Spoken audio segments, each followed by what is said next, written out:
You know, when we talk about Isak wanting to leave, and whatever proposal Newcastle put on the table, he isn't going to accept.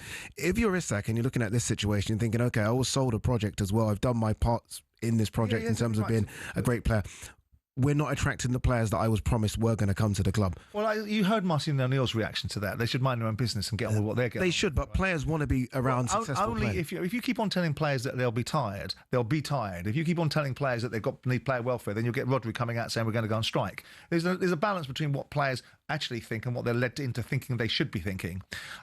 Isak doesn't have any right to suggest to Newcastle who they buy and who they don't buy. Isak is part of a project. He's been rewarded, and I hate the word project, but he's part of a team that's going relatively well. The challenge for Newcastle is you can turn around and point your finger at other clubs and say, well, why they're going there. You've got to ask yourself why they're leaving you. Yeah.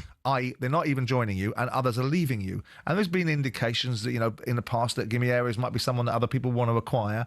Newcastle have got to move the needle, if the ownership wants to, and change the perception in the wider public, in the wider community, not the public, in the wider community of football, that they're a serious, big-time player that is on a par with the Manchester Uniteds of the world in the here and now. So going to Man United is a fool's errand for you. Why was City able to do it?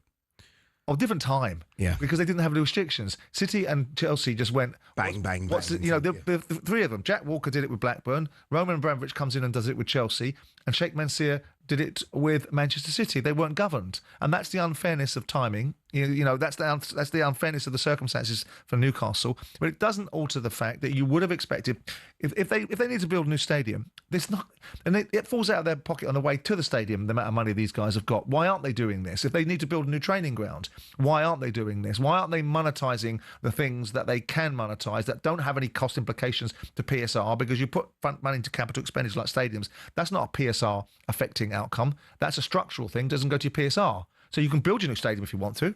You go build your new stadium if that's what you want to do, improve St James's Park or whatever it is you're going to do, because it seems to me that the fans are beginning to question. Of course they're questioning when you've got journalists writing everything they possibly can to create an outcome that creates controversy, because controversy sells.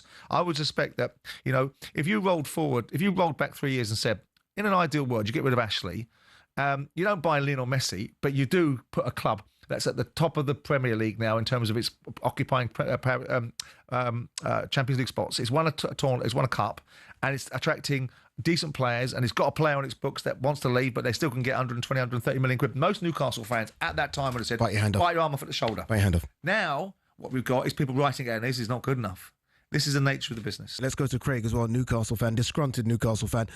He's made the move to United, or it looks like that will happen in the next sort of day or so. You're missing out on all your big targets here, Craig. You must be disappointed. Listen, I'm astounded. Absolutely astounded. How is it, right, that a club like Manchester United, now listen, don't get us wrong, in the past, a club to be reckoned with, under the leadership and stewardship of Mr. Alex Ferguson, or Sir Alex. But since that time, how many managers have I had, right? How many millions and millions of pounds in debt are there? How many... I mean... You're basically saying you're more attractive than United, right? Yeah, well, they finished 15th in the Premier League last season, and that was no fluke. That was because how badly it is down there now, right? You've got a stadium that's fallen apart. They've cancelled the lunches for the staff.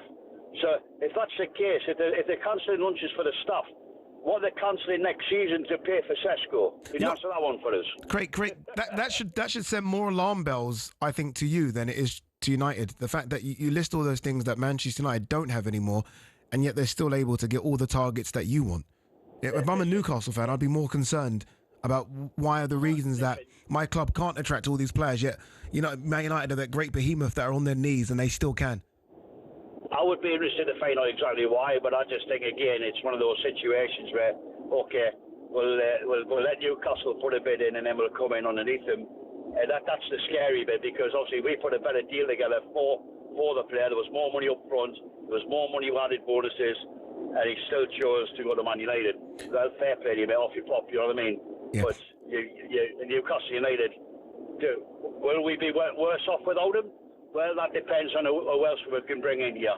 It does. For me, I'll put my house, my car, and every penny that I've got. The Newcastle will finish higher than Manchester United this season. There you go. Possibly.